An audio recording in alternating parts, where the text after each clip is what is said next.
வணக்கம். இந்த சிறப்பு அலசலுக்கு உங்களை வரவேற்கிறேன். நான் உங்கள் தொகுப்பாளர். பங்குச்சந்தைக்கு புதுசா நீங்க நீண்ட காலத்துல எந்த ஒரு பெரிய தலைவலியும் இல்லாம நல்ல வெல்த் கிரியேட் பண்ணணும்னு ஆசை இருக்கா? அப்போ இன்னைக்கு நாம பார்க்க போற விஷயம் உங்களுக்கு ஒரு செம்ம டூல்.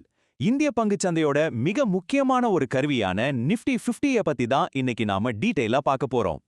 சரி, நேரடியா விஷயத்துக்கு வருவோம். நிஃப்டி 50னா என்ன? இத பத்தி தெரிஞ்சுக்கிறதுக்கு முன்னாடி புது முதலீட்டாளர்கள் அடிக்கடி கன்ஃபியூஸ் ஆகிற ஒரு பெரிய வரலாற்று ரீதியான மிஸ்கன்செப்ஷனை, அதாவது ஒரு தவறான புரிதலை முதல்ல கிளியர் பண்ணிடுவோம். நாம இங்க பேச போறது 1970கள்ல அமெரிக்காவுல ரொம்ப பிரபலமா இருந்த நிஃப்டி 50 அப்படிங்கிற அந்த 50 பங்குகளோட குமிழிய பத்தி கிடையவே கிடையாது. அந்த பங்குகள் ஒரு காலத்துல கண்டபடி விலை ஏறி அப்புறம் பயங்கரமா கிராஷ் ஆகி முதலீட்டாளர்களுக்கு பல வருஷமா நஷ்டத்தை மட்டுமே கொடுத்துச்சு. ஆனா நாம இப்ப பார்க்க போறது அது இல்லவே இல்ல. அது வேற, இது வேற. மாறாக நாம இப்ப பார்க்க போறது நம்ம இந்திய பொருளாதாரத்தோட என்ஜினே சொல்லலாம்.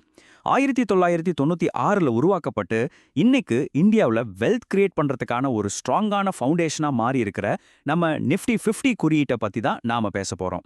இது நிஜமாவே ஒரு கேம் சேஞ்சர். முதல்ல நிஃப்டி 50 அறிமுகம். இந்த இண்டெக்ஸ், அதாவது குறியீடுனா உண்மையிலே என்ன அப்படிங்கறத எந்த விதமான டெக்னிக்கல் ஜார்கன்ஸும் இல்லாம ரொம்ப சிம்பிளா புரிஞ்சுக்கலாம் வாங்க. சுருக்கமா சொல்லணும்னா, நேஷனல் ஸ்டாக் எக்ஸ்சேஞ்ச், அதாவது என்எஸ்சில லிஸ்ட் ஆகியிருக்கிற இந்தியாவோட 50 மிகப்பெரிய கம்பெனிகளோட தொகுப்பு தான் இந்த நிஃப்டி 50. இதுல ரொம்ப இன்ட்ரெஸ்டிங்கான ஒரு வார்த்தை இருக்கு. அதுதான் ஃப்ரீ ஃப்ளோட் சந்தை மூலதனம். அப்படின்னா என்னன்னு யோசிக்கிறீங்களா? ரொம்ப சிம்பிள். பப்ளிக், அதாவது நீங்களும் நானும் சந்தையில ஈஸியா ட்ரேட் பண்றதுக்கு கிடைக்கிற பங்குகளோட மதிப்பை வச்சுதான் இந்த குறியீட்டை கணக்கிடுறாங்க. ஆச்சரியமான விஷயம் என்னன்னா, இன்னைக்கு ஒட்டுமொத்த இந்திய பங்குச்சந்தையோட ஃப்ரீ ஃப்ளோட் மதிப்புல பாதிக்கும் மேல இந்த நிஃப்டி 50ல மட்டுமே இருக்கு. அடுத்து நிஃப்டி 50யும் சென்செக்ஸும் எப்படி வேறுபடுதுன்னு பார்க்கலாம். நியூஸ் சேனல்கள்ல நாம அடிக்கடி சென்செக்ஸ் பத்தி கேள்விப்பட்டிருப்போம் இல்லையா? அதோட இதை கம்பேர் பண்ணி பார்த்தா நமக்கு இன்னும் நல்ல கிளாரிட்டி கிடைக்கும். இப்போ இந்த ரெண்டுமே மார்க்கெட் எப்படி இருக்குன்னு காட்டுற முக்கியமான இண்டிகேட்டர்ஸ் தான். ஆனா ஒரு சின்ன வித்தியாசம் இருக்கு.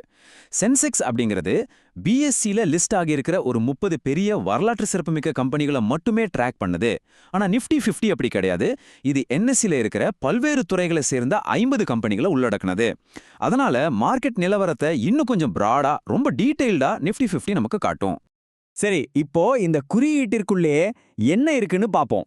நிஃப்டி 50ல நீங்க இன்வெஸ்ட் பண்ணும்போது உண்மையிலேயே நீங்க எதை வாங்குறீங்க அப்படிங்கறத கொஞ்சம் ஆழமா பாப்போமா? நீங்க ஏதோ கண்ண மூடிக்கிட்டு ரேண்டமா சில பங்குகளை வாங்கலங்க. இந்தியாவோட மிகப்பெரிய கார்ப்பரேட் பவரை ஒரு சூப்பரான டைவர்சிஃபைட் பேக்கேஜா நீங்க வாங்குறீங்க. இதுல பாத்தீங்கன்னா 37% ஃபினான்ஷியல் சர்வீசஸ், அதாவது நிதி சேவைகள் துறைக்கும், 14% ஐடி துறைக்குன்னு ரொம்ப ஸ்ட்ராங்கான வெயிட்டேஜ் கொடுத்திருக்காங்க. கூடவே ஆயில் அண்ட் கேஸ், எஃப்எம்சிஜின்னு பல துறைகளும் இதில் அடங்கும். ஸோ உங்க முதலீடு எல்லா இடத்துலையும் பரவி ரொம்ப சேஃபா இருக்கு. அடுத்து நாம பார்க்க போறது இந்த குறியீடு எப்படி செயல்படுகிறது அப்படிங்கறத பத்தி. இப்போ உங்களுக்கு ஒரு கேள்வி வரலாம். ஏதோ ஒரு கம்பெனி எப்படிப்பா இந்த டாப் 50 எலைட் குரூப்புக்குள்ள வருது? வாங்க அதையும் பாத்திரலாம். நிஃப்டி 50க்குள்ள நுழையிறது ஒன்னும் அவ்வளோ ஈஸியான விஷயம் இல்ல. இதுக்குன்னு ரொம்ப ஸ்ட்ரிக்டான ஆனா ரொம்ப டிரான்ஸ்பரண்டான சில ரூல்ஸ் இருக்கு. வருஷத்துக்கு 2 தடவை இந்த லிஸ்ட்டை ரிவ்யூ பண்ணுவாங்க.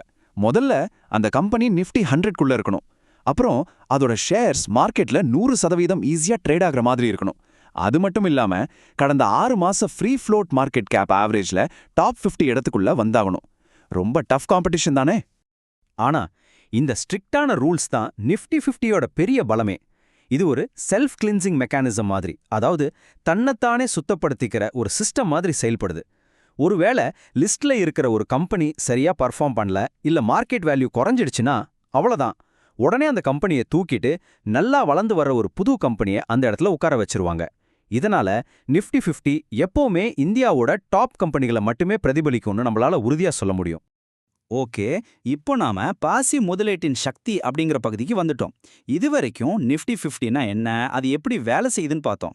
ஆனா இதை வச்சு நம்ம எப்படி லாங் டேர்ம்ல டென்ஷனே இல்லாம வெல்த் கிரியேட் பண்ணலாம், அதானே முக்கியம். 12.74%. நிஜமாவே இது ஒரு மலைக்க வைக்கிற நம்பர் தான். 1995 நவம்பர் மாசம் இது ஆரம்பிக்கப்பட்டதிலிருந்து பிப்ரவரி 2026 வரைக்கும் நிஃப்டி 50 டோட்டல் ரிட்டர்ன் இண்டெக்ஸ் கொடுத்திருக்கிற வருடாந்திர ஆவரேஜ் ரிட்டர்ன் இதுதான். சும்மா இல்லங்க, எந்த ஒரு வேலையும் செய்யாம இவ்ளோ ரிட்டர்ன்ஸ் கிடைக்கிறது ரொம்ப பெரிய விஷயம் தானே. இதனால தான் நிஃப்டி 50 இண்டெக்ஸ் ஃபண்டுகள் இவ்ளோ ஸ்பெஷல். ஏதோ ஒரு ஃபண்ட் மேனேஜருக்கு அதிக ஃபீஸ் கொடுத்து ஐயா மார்க்கெட்டை கொஞ்சம் கணிச்சு சொல்லுங்கன்னு கேட்கறதுக்கு பதிலா இந்த ஃபண்டுகள் அமைதியா நிஃப்டி 50 குறியீட்டை அப்படியே ஃபாலோ பண்ணுது. அதனால உங்களுக்கு ஆட்டோமேட்டிக்கா 13க்கும் மேற்பட்ட துறைகள்ல டைவர்சிஃபிகேஷன் கிடைச்சிடுது. கட்டணமும் ரொம்ப ரொம்ப கம்மி. எந்த ஸ்டாக்கை வாங்குறது எதை விற்கிறதுன்னு நீங்க மண்டையை பிச்சுக்க வேண்டிய அவசியமே இல்ல. இது மார்க்கெட் ஏற்ற இறக்கங்களையும் தாங்கி லாங் டேர்ம்ல சூப்பரா காம்பவுண்டிங் ஆகி உங்களுக்கு லாபத்தை கொடுக்கும். இன்னைக்கு முதலீட்டு உலகத்துல நாம பார்க்குற ஒரு பிரம்மாண்டமான மாற்றமே இதுதான். ஒரு காலத்துல பங்குச்சந்தைனாலே பெரிய பெரிய எக்ஸ்பர்ட்ஸ் மட்டும்தான் பண்ண முடியும்னு ஒரு நினைப்பு இருந்துச்சு. ஆனா இப்போ இந்திய பங்குச்சந்தையோட அபரிமிதமான வளர்ச்சியில லாபம் பார்க்க நாம ஒன்றும் பெரிய வால் ஸ்ட்ரீட் நிபுணரா இருக்க வேண்டிய அவசியம் இல்லை அப்படிங்கறத சாதாரண ரீட்டைல் முதலீட்டாளர்கள், அதாவது உங்களையும் என்னைய மாதிரி ஆட்கள் ரொம்ப நல்லாவே புரிஞ்சுக்க ஆரம்பிச்சிட்டாங்க. இந்த பாசிவ் முதலீட்டு ஸ்ட்ராட்டஜி மேல இருக்கிற நம்பிக்கை இப்போ ரொம்பவே மெயின் ஸ்ட்ரீம் ஆகிடுச்சுன்னு தான் சொல்லணும். நிஃப்டி 50-ய ட்ராக் பண்ற உள்நாட்டு இண்டெக்ஸ் ஃபண்டுகள் மற்றும் இடிஎஃப்கள்ல இன்னைக்கு பல ட்ரில்லியன் கணக்கான ரூபாய்களை மக்கள் முதலீடு செஞ்சு வச்சிருக்காங்க. அந்த அளவுக்கு இது மேல ஒரு ட்ரஸ்ட் வந்துருச்சு. அப்போ தனித்தனி பங்குகளை தேடி அலைஞ்சு கஷ்டப்படுறதை நிறுத்திட்டு ஒட்டுமொத்த மார்க்கெட்டையுமே வாங்குற ஐடியாவுக்கு நீங்க ரெடியா? இந்திய பொருளாதாரம் நாளுக்கு நாள் வளர்ந்துகிட்டே போற இந்த நேரத்துல உங்க முதலீட்டை வளர்க்க நிஃப்டி 50 ஒரு ரொம்ப ஈஸியான, குறைவான மெயின்டெனன்ஸ் உள்ள ஒரு சூப்பரான வழி. முடிவா ஒரு கேள்வி, உங்க முதலீட்டை ஆட்டோ பைலட் மோட்ல போட்டுக்கு நிம்மதியா மார்க்கெட் வளர்ச்சியை என்ஜாய் பண்ண வேண்டிய நேரம் இது இல்லையா? யோசிங்க. இந்த சிறப்பு அலசல் உங்களுக்கு ரொம்பவே யூஸ்ஃபுல்லா இருந்திருக்கும்னு நம்புறேன். மீண்டும் ஒரு சுவாரஸ்யமான அலசலில் சந்திக்கலாம்.